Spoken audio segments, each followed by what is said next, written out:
Yo, what up, though, man? Look, this is my first reaction video.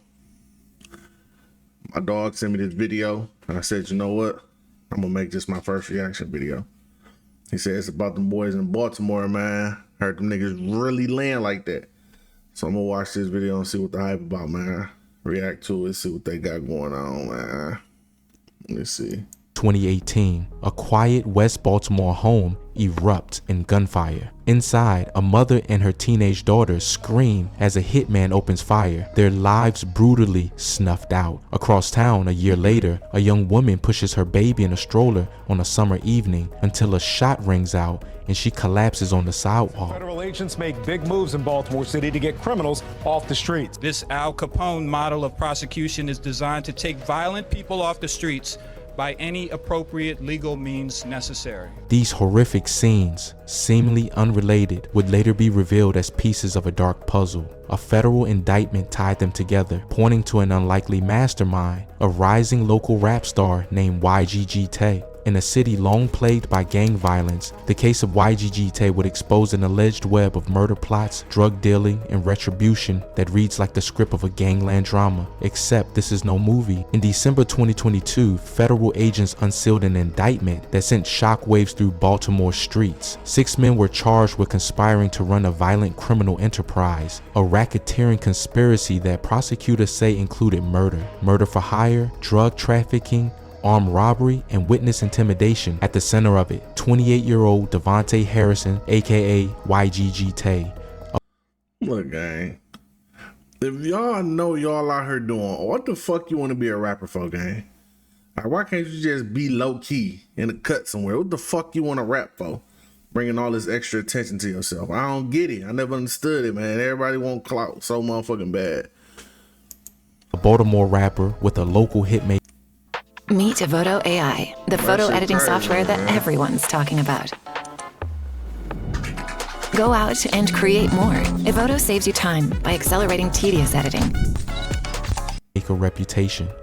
The indictment accuses Harrison of being not just a participant, but an orchestrator of deadly schemes, even as he was already behind bars, serving a 15-year federal sentence for drugs and guns. The document painted a grim picture.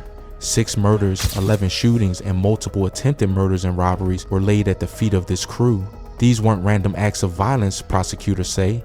They were calculated moves in a deadly game of power and revenge on the streets of Baltimore. It was a tale of gangland ambition and betrayal while calling himself a rap artist in the spotlight. The indictment named 6 alleged conspirators, a rose gallery of nicknames and reputations. Devontae Harrison, aka YGG Tay, the rapper accused of bankrolling and ordering murders allegedly to protect his drug operation and silence enemies. David Warren, aka Michonne, a notorious hitman said to be YGG Tay's contracted killer for hire. Warren earned infamy after beating 10 attempted murder charges as a young man and was known on the street as one of the city's most How the fuck you beat 10 bodies, gang? Like, how, man? Like, dog. That's bad policing at its finest. Like, you beat 10 of these motherfuckers? Come on, man. At this point, who to blame? Here's some triggerman. Barrick Olds, 33, an alleged gang enforcer accused of carrying out a cold-blooded hit on an innocent mother who broke gang rules. Wayne Prince, aka Taz, 23, a younger foot soldier who, prosecutors say, helped attempt a hit that left an innocent bystander dead. Joshua Duffy, aka Josh, an accused member of the crew, tied into the gang's drug dealing and violence, his exact role emerging as the case unfolds. Tyrell Jeffries, aka White Bread, the another veteran associate of the organization, allegedly involved in the gang's street operations and conspiracies. Together, these 6 men are accused. Look at this shit, gang. You see how this nigga know all their names? He dropping names, making documentaries about these niggas. Dog, the streets dead, bro. All that street shit don't mean shit no more, man. Y'all niggas need to go ahead, hang that shit up, come up with a hobby, go pick up a trade, go do something else, man. Cause this shit is, the street shit been the same. Y'all niggas ain't changing shit. These motherfucking police is out here evolving on everything they doing, and y'all niggas doing the exact same shit y'all was doing in the 90s. Your granddaddy was doing it, your daddy. Y'all niggas ain't changed shit. And wonder why y'all getting caught at a high rate. These motherfuckers out here stupid, man. of being key players in a criminal organization linked to the Black Guerrilla family, or BGF, a gang authorities call the most singular threat to public safety in Baltimore for a decade or longer. To understand the depth of this case, one must delve into the world of BGF and the violent code that governed their action. The Black Guerrilla family, known on the streets as Jama, is not just any gang. It's a nationwide syndicate born in California's prisons and embedded in Baltimore's underbelly since the 1900s. BGF operates with military-like structure.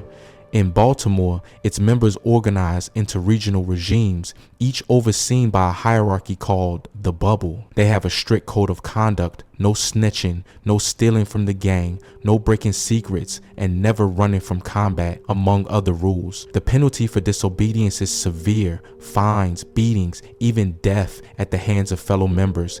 In this world, reputation is everything, and cooperation with law enforcement is the deadliest sin. YGG Tay, despite his music fame, was no stranger to this world. I'm telling my young niggas this right now, man. Look, man, ain't shit wrong with going to get a job, bro. Ain't shit wrong with it. Don't let these broke ass, bum ass niggas make you think getting a job ain't cool. Nah, nigga, being broke ain't cool, man. Not having no paper ain't cool. In fact, Harrison's ties to gangs run deep. Nearly a decade ago, he allegedly teamed up with a BGF contact to supply heroin and cocaine to the city's street-level drug shops. By 2014, Harrison had a line with a violent West Baltimore crew called TTG, Trained to Go, an offshoot of BGF known for ruthlessness. Young Go-Getters, the very origin of offshoot of BGF known for ruthlessness, called TTG, Trained to Go into the city's street-level drug. Look at this. Look at this last gun right here, dog. At the bottom. Who the fuck? Nigga, I'd be mad as hell a nigga killed me with some shit like this. Look at this last revolver with the little white handle at the bottom. Man. This shit crazy. I'd be mad. Hold on. This one at the top too. These niggas had some dirty, hairy stuff. Yeah, they was killing for sure. They had some bullshit, man. They had some bullshit out here killing shit. Drug shops. By 2014, Harrison had a line with a violent West Baltimore crew called TTG, Trained to Go, an offshoot of BGF known for ruthlessness. Young Go-Getters, the very origin of YGG Tay's name, was a group that assisted the TTG gang's activities, providing money, drugs, and firepower to enforce their reign. Federal agents would later allege that Harrison was one of the drug suppliers bankrolling TTG's drug operation, essentially financing gang violence with his trafficking profits. The alliance paid off in blood and cash.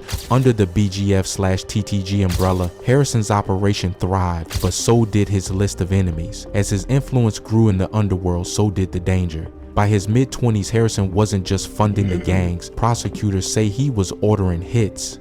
The stage was set for a deadly escalation, one that would blur the line between his rap lyrics and real life. The federal indictment reveals a timeline of violence spanning 8 years. It reads like a sinister ledger of debts settled with bullets. Baltimore, June 29th, 2014. Night. Under the dim glow of a street lamp on Ward Street, a lone figure approaches a 21-year-old man named Terrell Jarrett. Jarrett had fallen into debt over drug deals gone bad. He owed YGG Tay money for narcotics, authorities say. The hitman raises a .357 handgun. A flash. A thunderclap. Jarrett is shot dead on the spot. According to prosecutors, YGG Tay paid $10,000, 0 cents cash, and handed over a gun to a BGF assassin for that murder. It was revenge for a drug debt. A stark message that nobody crosses Harrison without paying the ultimate price. This was the first murder linked to the conspiracy, a targeted killing for business. And it would not be the last. Fast forward to 2018. Harrison is now an established drug supplier, and his name has been dragged into street gossip, accusing him of the unthinkable, being a snitch. Two individuals had publicly accused YGG Tay of cooperating with police, tarnishing his underworld credibility. Another man, a fellow BGF member, had once burglarized Harrison's home back in 2013. These were unforgivable transgressions in the eyes of a gang boss. Harrison wanted revenge, and he knew exactly whom to call: David Warren, At 30, he was already a near legend in Baltimore's violent underground. A hitman reputed to have beaten nearly a dozen attempted murder charges since his teenage years. That hardened and elusive, Warren was known as the top shooter in the city. Harrison saw in him the perfect instrument for vengeance. In early 2018, Harrison allegedly hired Warren as his personal hitman, a contract killer on the payroll of YGG Tay's operation. Harrison was brazen about it too. In a boastful Instagram post, he bragged that he had just signed the top shooter in the city to a deal. To his followers, it sounded like flashy bravado, but investigators say this was literal. The rapper has signed a hitman, as if adding a member to his crew, turning Warren loose on his enemies. How the fuck you go ahead and hire a hitman and make a video about it? That's what I'm saying. You can't get no dumber. You see what I'm saying? Like, you young niggas is stupid, gang. These young niggas out here stupid with money, dog. Y'all niggas ain't gonna last, man. Stupid, dumb nigga. On April 4th, 2018, Warren struck at the home of Harrison's accuser, but the man he wanted dead wasn't there that night. Instead, Warren found the target's family, a mother and her adult daughter, home relaxing for the evening. In a ruthless act that would horrify the city, the hitman opened fire on the defenseless women, killing them both. The daughter died alongside her mother in a barrage of .357 caliber bullets. Bro. See, this is the shit I don't support, gang. Killing kids and women. You feel me? The women ain't had shit to do with that shit, man. If y'all gonna be out here in the streets, go at least killing motherfuckers that y'all into it with. But when y'all get to killing innocent motherfuckers, we too old. Like, ain't no real nigga gonna sit here and say that shit cool. Lock his whole ass up, man. That shit ain't cool, dog. Killing old women. Niggas be weird as hell. Nigga, kill a nigga you looking for, gang. What the fuck you killing this kid for? An act of pure reprisal meant to send a chilling message. In the aftermath, as sirens wailed through the neighborhood, Warren disappeared into the darkness. Later, investigators say he left a cryptic message for Harrison, a note that read, "Waiting on the bag." He was waiting to get paid for the murders. Imagine being able to build an app with your name on it, just by thinking about it. Meet Base 44. And pay him Harrison did.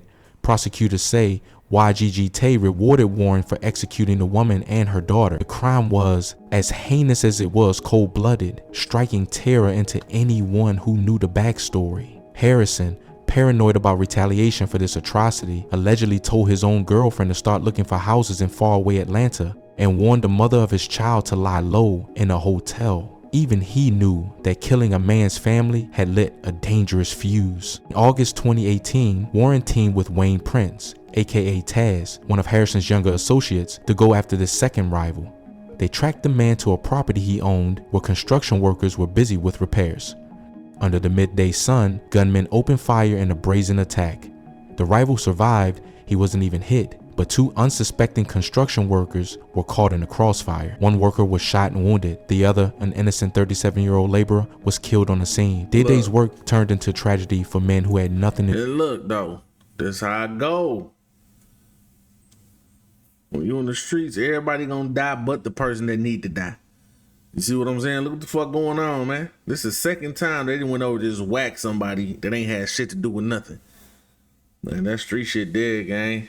Get your little, that's why I get my little paper. Go home, man. That shit ain't worth it, man. That shit's not worth it, dog. You gotta have something to live for, man. Young niggas don't have shit to live for. That shit all boiled down to trying to fit in and be cool. Like, how much money you really going to kill innocent motherfuckers? Like, how much money is worth that? You feel me? To do with gang wars. The intended target had escaped, but the message was sent. No one was safe, not even bystanders. The indictment suggests that Warren also plotted to eliminate the former friend turned burglar who had violated Harrison's trust. Whether Warren succeeded or merely attempted in that case is unclear, but the intent was deadly. Harrison's vendettas were being systematically addressed with gunfire and bloodshed. By the end of 2018, Harrison's private war had left a trail of bodies and broken lives. 3 people lay dead at his behest: the drug debt victim, the mother and daughter, the construction worker, and others were injured or terrorized. Yet the violence did not stop there. Harrison's crew, as part of BGF, also carried out business for the gang independent of his personal revenge list. On July 3, 2019, according to prosecutors, Barack Olds approached this 25-year-old mother as she pushed her baby's stroller down the block. Olds was enforcing the gang's rules. The woman had been doing business, likely selling drugs independently on that block without the gang's permission. The punishment was death. In a shocking act of dominance, Olds shot and killed the young mother in broad daylight. Her infant miraculously was unharmed physically, but an entire community was traumatized. This murder, utterly senseless to the outside world, was a grim example of the iron grip BGF held over Baltimore neighborhoods. Violate their turf rules, and the consequences were fatal. Each violent incident seemed isolated at first. A drug dispute here, a retaliation hit there, a random killing on a street corner. But the federal investigators working the case began to piece it together. Through 2020 and 2021, a pattern emerged linking these crimes back. Look, gang. Look.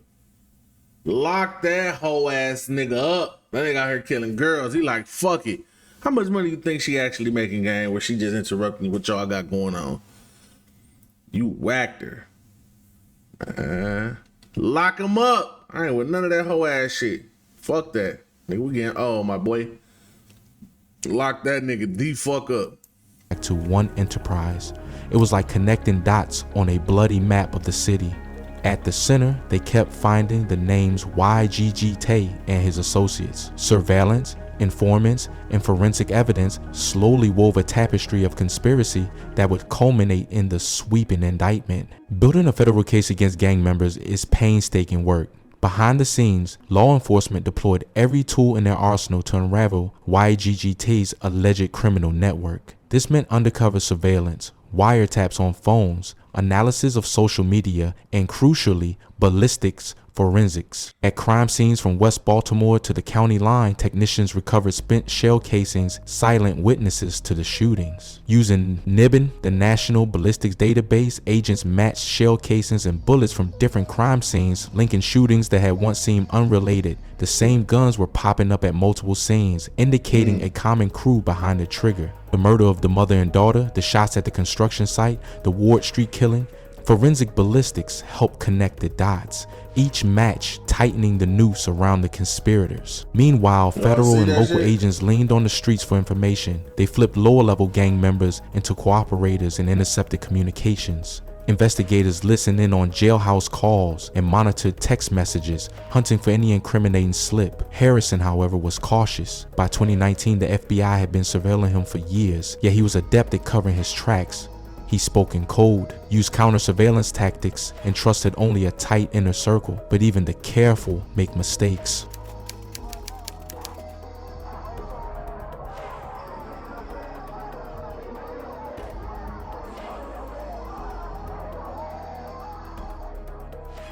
Agents also scoured social media and music videos for clues. Harrison's public persona as YGG Tay wasn't exactly shy about flaunting wealth that far outstripped a musician's income. In one music video titled Air Day, Every Day, YGG Tay rapped about getting money daily, surrounded by luxury cars and cash. Federal documents later revealed that agents cited this video as evidence suggesting that his lavish lifestyle was funded by drug money. His lyrics and imagery, they argued, weren't just entertainment, they were braggadocio rooted in real crimes. Using art as evidence is controversial, but in this case the feds had far more.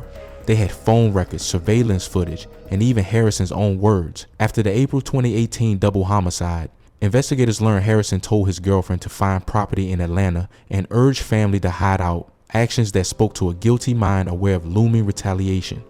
And when David Warren was finally arrested, he came with a trove of knowledge. Perhaps facing the weight of evidence, the hitman began to talk, or at least the records of his gruesome work did. The note reading, "Waiting on the bag," was recovered, a smoking gun linking Warren's hit to Harrison's payout. By late 2022, the investigators had assembled a comprehensive picture of the gang's operation.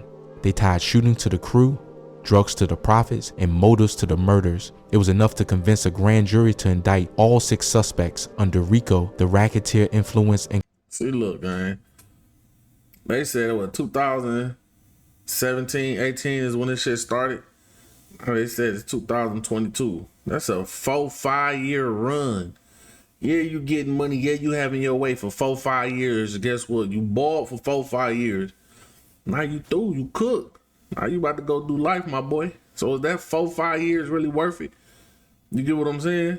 Like, nigga, what happened to niggas getting money laying low? Niggas want to have clout so bad. Niggas texting and shit at the, like, this was just, everything was sloppy. Corrupt Organizations Act, treating the disparate crimes as part of one organized criminal enterprise. The most recent federal indictment against YGG Tay was set in motion, promising to expose the bloody reach of his empire. The story of YGG Tay is not just one of crime, it's also a story of image and identity. On one hand, there was Devontae Harrison, the alleged gangland boss. On the other, YGG Tay, the rapper, who by his late 20s had become one of the best known rappers in the city with music videos racking up millions of views on YouTube. It's a Jekyll and Hyde portrait that has captivated Baltimore. How could someone with a promising music career also be orchestrating murders? In his lyrics and videos, YGG Tay portrayed himself as a hustler from the streets, flashy, fearless, and trained to go at any moment. His songs referenced guns, money, and the code of the streets. To his fans, this was part of the persona, the allure of authentic Baltimore hip-hop. But prosecutors allege it wasn't just an act. Harrison was living the life he rapped about, quite literally. He wasn't exaggerating for clout. If anything, the indictment suggests the truth was even darker than the art. The dichotomy is stark. By 2019, Harrison had a recording career taking off. Yet he was also under federal investigation.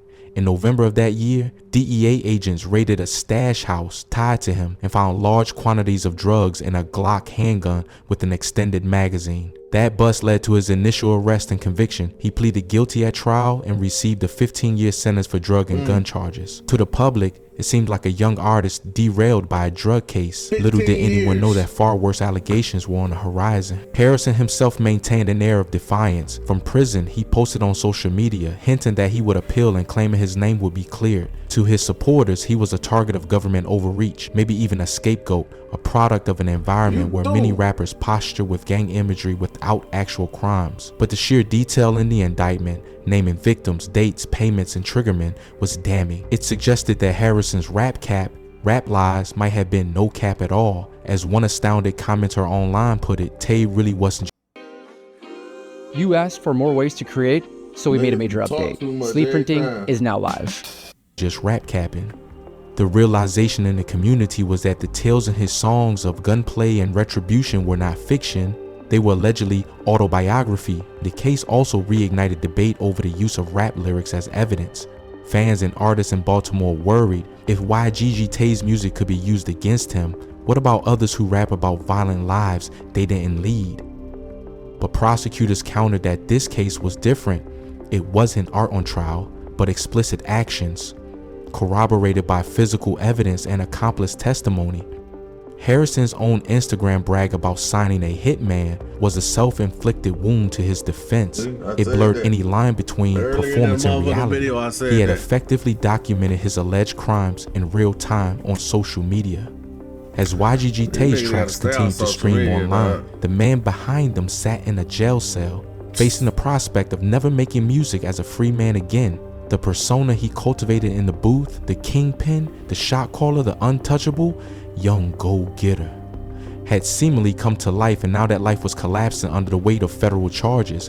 When news of YGG Tay's federal indictment broke, Baltimore's community was rocked. This was a city that had lost many young men to violence, either as victims or perpetrators, but the image of a well-known rapper orchestrating carnage was almost surreal. Local news channels led with the story for days, detailing the brazen murder plots and the takedown of an alleged gang conspiracy. On the evening news, anchors spoke of the indictment in grave tones, while the mugshots of Harrison and his co-defendants filled the screen. Neighborhood residents watched, some in shock, others grimly nodding as if to say, "We suspected as much."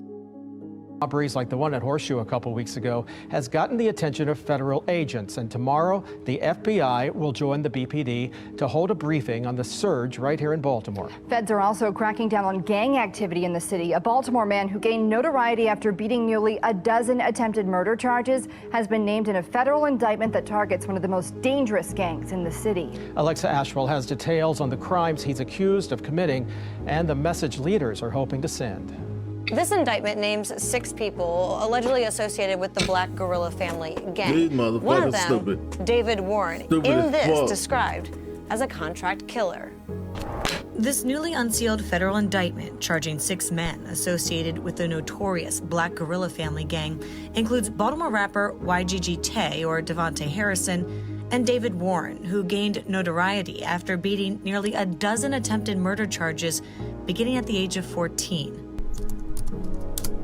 I pull up, I hop out, I put this to test. I'm going for headshots. David Warren has quite a reputation. Back in 2020, Warren was the focus of a crime and justice report. Then a father, when he died, part of me died with him, opened up about the murder of his son, Brian McKemmy, back in 2018. An innocent construction worker caught in the crossfire of what investigators said was an ordered hit on a member of a rival organization. I guarantee you this was on the back porch, putting aluminum trim around a sliding glass door. These 2 guys start shooting at the house. The owner of the house is in the house shooting back. My son's hit 3 times and died right on that porch. Warren was later arrested after investigators say he was found to be in possession of the gun that killed McKemmy, but no one has been charged. Bro, what a smart at? You kill a nigga and you riding around with the gun you done spanked the nigga with. It's probably the stupidest shit I ever heard of. But this shit, the type of shit go on, that's what I'm saying. You niggas ain't changing nothing up. Y'all still moving the same. This ain't the stupidest shit I done heard. You kill a nigga and riding around with the same gun. Like, y'all ain't got no money to go buy another one? Like, you ain't got an extra one to, like, I'm lost, gang. I don't know, man. With his murder. I don't know. Until now. On social media and forums, the reaction was intense. Threads on Reddit lit up with hundreds of comments as the details emerged. In one popular Baltimore forum, users dissected the indictment line by line. This is like a Netflix show come to life, one commenter wrote, astonished at how expansive the conspiracy was. Another commented, with a mix of awe and disgust, that YGG Tay was living his raps. Ain't no fiction in those lyrics. The local hip-hop community, meanwhile, expressed sadness. Another hometown artist now fallen. Some fans lamented that talent had been wasted, that Tay could have been putting Baltimore on the map for music, not crime. Others were less sympathetic, saying the streets had been whispering rumors of Tay's violent exploits for years. The streets always knew, an older caller told a radio show, you don't get a name like YGG Tay without earning it out there. The divide in public opinion was clear. Folk hero to some, villain to others, and a cautionary tale to all. Families of the victims quietly hoped for justice. For the relatives of the slain mother and daughter, the indictment brought a mix of grief and relief. Grief at revisiting the horror of that night, relief that the killers might finally face punishment. In East Baltimore, residents of North Road Street remembered the young mother with the stroller. A small memorial of flowers had long since wilted, but people spoke her name again, angry that a gang's permission rule led to her death. If the charges were true, then perhaps the indictment was a step toward healing, a sign that even the most untouchable figures could be held accountable. As of today, the legal battle continues. All 6 defendants face the possibility of life in prison if convicted on a racketeering and murder charges. The wheels of justice turn slowly, but they are turning. In a surprising development, the alleged hitman David Warren struck a deal. He pleaded guilty to his role and was sentenced to 38 years in federal prison. That Warren, once the feared triggerman of Baltimore's east side, will not walk free until he's an old man. In mid-2024, facing insurmountable evidence, Harrison himself accepted a plea agreement. He admitted involvement in BGF's drug conspiracy and to order at least one murder. A judge handed down a 25-year prison sentence on top of the 15 years he was already serving. For the now 30-year-old rapper, it means he will spend the bulk of his life behind bars. His hopes of a musical comeback extinguished. This that gangster shit, man. It's the life of a street nigga, gang. This is the outcome of that shit. Yeah, y'all niggas getting it in. It looks sweet. Y'all having y'all way. For sure. But that shit come with a cost. You feel what I'm saying? That shit really don't be worth it at the end, That's why you need to just get your little pay. Stay the fuck out the way, man. All that gangbanging shit, trying to be sweet. But look where it gets you. Book. And the nigga that's doing all the killing really took a plea. Alright. It's the world we in, man. Y'all niggas tighten up, gang. I'm out this bitch to the next time, y'all.